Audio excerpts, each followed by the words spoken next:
Une mer saine, propre et productive, un bon fonctionnement des écosystèmes marins et un usage durable des biens et services associés, voilà les enjeux partagés de la protection et de la préservation des écosystèmes marins. Mais aujourd'hui, de nombreuses incertitudes planent sur le maintien des grands équilibres écologiques du milieu, ainsi que sur les conditions, voire la pérennité, de l'approvisionnement de la société en ressources énergétiques, minérales et biologiques. Cette prise de conscience exige un nouvel effort dans la recherche de solutions pour le maintien de ces équilibres et une exploitation durable des ressources marines. Pour répondre à ce défi, l'Europe a adopté le 17 juin 2008 la directive cadre Stratégie pour le milieu marin. Cette directive, mise en œuvre dans la zone économique exclusive métropolitaine, concerne 4 sous-régions marines françaises: la Manche et le sud de la mer du Nord, les mers celtiques, le golfe de Gascogne et la Méditerranée occidentale. Cette nouvelle directive privilégie une approche écosystémique. Il s'agit non plus de traiter les activités humaines d'une manière sectorielle, mais de mettre en place une évaluation globale des pressions et impacts qu'elles génèrent sur les écosystèmes. Elle permet également une analyse économique et sociale du milieu marin. Ce texte fixe un cadre pour les États membres afin qu'ils prennent les mesures nécessaires pour atteindre ou maintenir le bon état écologique du milieu marin à l'horizon 2020, et ce, en étroite association avec tous les acteurs du monde marin. Ce bon état écologique est basé sur 11 descripteurs qualitatifs.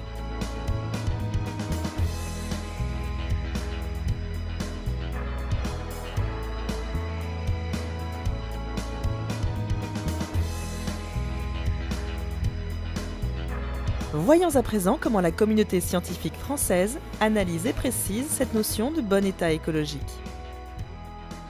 À quoi correspond le bon état écologique et est-ce un état de référence ? Dans la directive cadre stratégique du milieu marin, le bon état écologique est défini sur la base de 11 descripteurs. L'ANSES a été donc désigné chef de file pour le descripteur 9 qui lui s'intéresse à la contamination de différentes substances chimiques dans les produits de la pêche, notamment les poissons, les mollusques et les crustacés.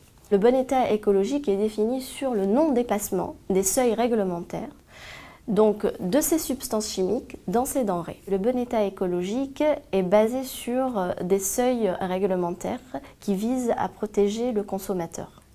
Donc sa santé est garantie si ces seuils réglementaires ne sont pas dépassés.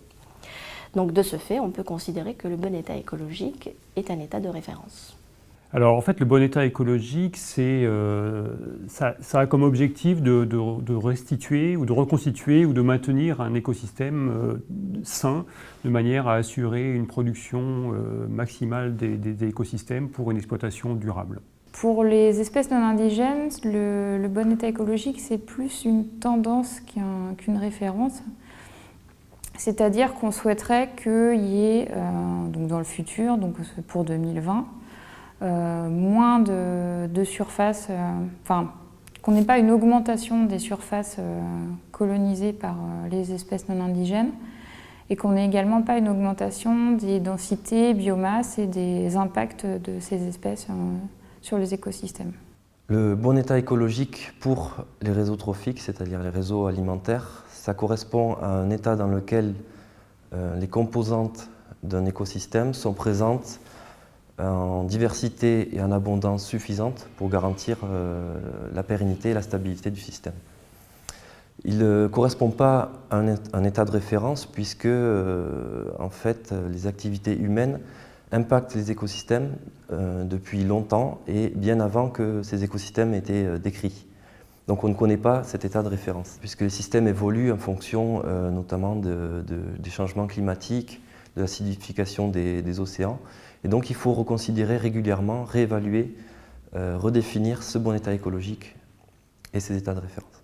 L'océan n'est pas le monde du silence, l'océan est bruyant, donc on y trouve un peu toutes sortes de sons, donc des sons naturels qui vont être générés par les organismes marins, par les vagues, par les craquements d'iceberg, par les mouvements des plaques, etc.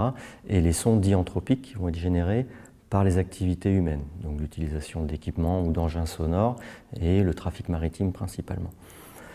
Dans cet environnement sonore, il y a des espèces qui vont, elles, utiliser le son pour se repérer, pour chasser leur proie, pour communiquer entre elles, et donc elles vont être très sensibles à cet environnement sonore. Donc le bon état écologique, on va le définir pour garantir que les perturbations sonores que l'homme, ou l'énergie sonore que l'homme va introduire dans le milieu, ne nuit pas aux espèces qui vont utiliser les communications acoustiques.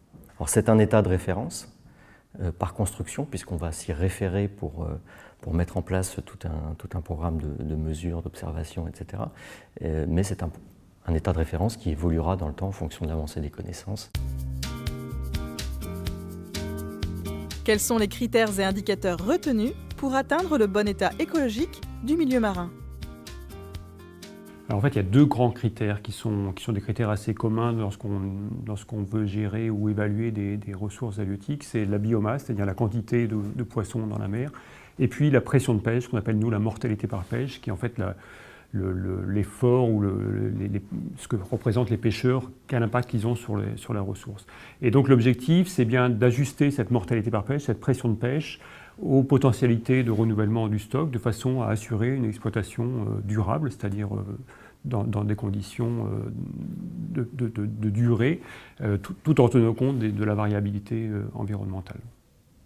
Donc il y a plusieurs critères qui sont les aires de répartition, les abondances, les biomasses, les étendues d'habitat et la biodiversité en général. Donc il y a plusieurs niveaux biologiques. On parle de population d'espèces, donc plutôt d'espèces mobiles dans l'approche qu'on a faite, c'est-à-dire les dauphins, les oiseaux, tortues, etc. Après il y a les habitats, donc c'est les fonds marins ou, petite nouveauté, c'est les habitats pélagiques qu'on appelle ça, c'est la colonne d'eau, et les communautés biologiques associées. Donc voilà, il y a plusieurs niveaux biologiques jusqu'au final qui est l'écosystème, qui est le fonctionnement de tous ces maillons de l'écosystème les uns avec les autres.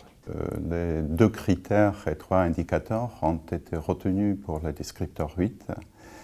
Le premier critère et son indicateur concernent ou se réfèrent aux concentrations, au niveau de concentration des contaminants déterminés dans différentes matrices du milieu marin. Le deuxième critère et ces 2 indicateurs se réfèrent au niveau des effets de pollution marine, déterminés cette fois-ci dans différents composants des écosystèmes, et en prenant également en compte, pour le deuxième indicateur, les cas particuliers des pollutions accidentelles. C'est un travail en cours, on ne sait pas exactement, on n'a pas la réponse à toutes ces questions, mais ce qu'on va faire, on va regarder les pressions, donc certain nombre de pressions qui ont une action physique, des pressions physiques sur le milieu, qui peuvent être l'extraction de matériaux, tout ce qui est dragage, immersion de matériaux dragués en mer, la pêche aux arts traînants qui couvre des surfaces assez importantes. Et donc le but, c'est d'essayer d'évaluer un petit peu quelle est la présence de la pression, de l'activité, essayer de la mesurer, de la quantifier en surface et en intensité, et de voir ce que ces pressions induisent sur le milieu biologique. Et donc, quand on arrivera à voir un peu mieux ce lien, on pourra dire, cette pression-là, elle est trop forte pour ce milieu, pour cet habitat, donc il faut faire quelque chose. Si on veut un bon état, si on veut maintenir ce milieu, il faut peut-être soit changer la fréquence, soit le faire ailleurs. Mais pour l'instant, on est vraiment en train de réfléchir à ça et on n'a pas j'ai pas de réponse précise et fixe au jour d'aujourd'hui. Pour atteindre ce bon état écologique, on a retenu 2 grands critères. Le premier critère concerne l'énergie sonore qui est de courte durée, ce qu'on appelle les sons impulsifs, qu'on introduit dans le milieu. Et le deuxième critère concerne le son continu, donc notamment tout ce qui est lié au trafic maritime, donc la composante un peu continue de notre activité. Donc ces 2 critères seront évalués par des indicateurs. Donc dans un premier temps, on va recenser toutes les activités sonores susceptibles de perturber la faune. Et le deuxième indicateur sera une analyse des tendances du bruit ambiant sous-marin, c'est-à-dire le bruit généré par le trafic maritime principalement.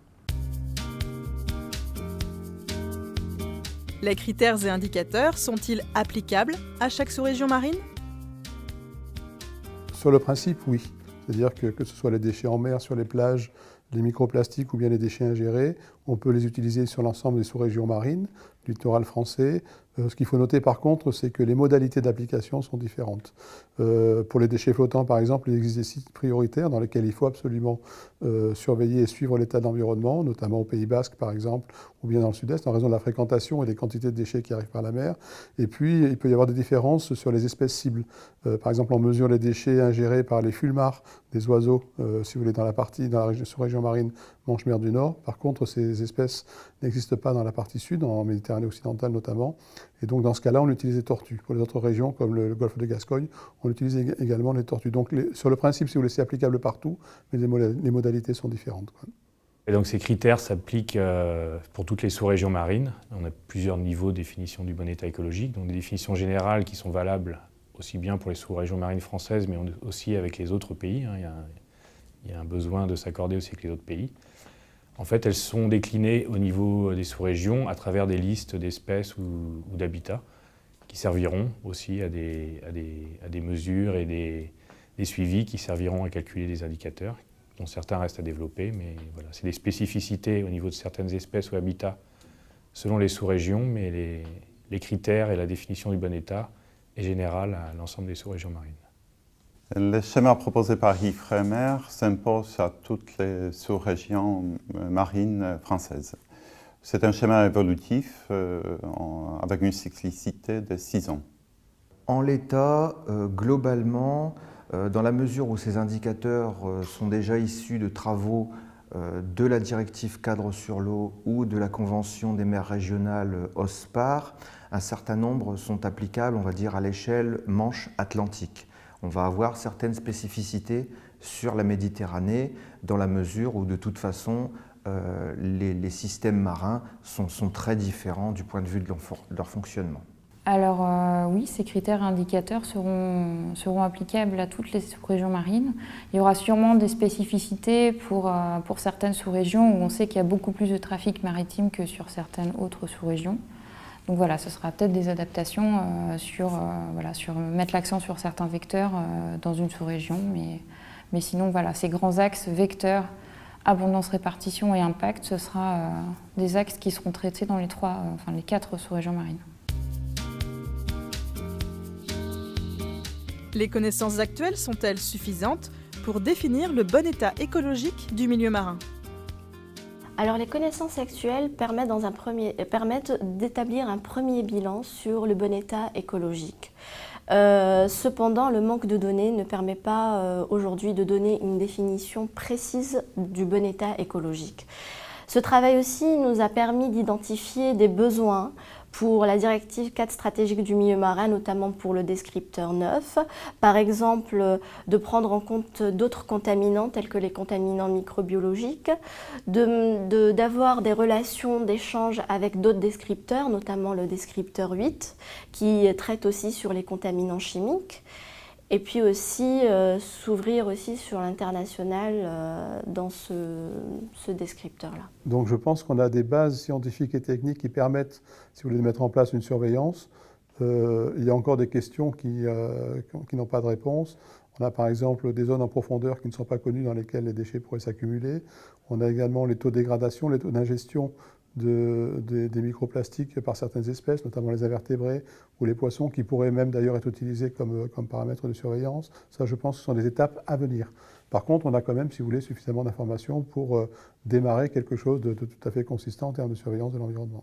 Il y a des évolutions des connaissances, des évolutions des technologies qui nous permettent maintenant de nous poser de nouvelles questions et donc de remettre justement en perspective des choses qui nous semblaient évidentes, mais en creusant, on se rend compte que c'est beaucoup plus complexe qu'on pouvait l'imaginer. Mais maintenant, je pense qu'on a un certain nombre de moyens pour avancer, pour construire de nouvelles choses.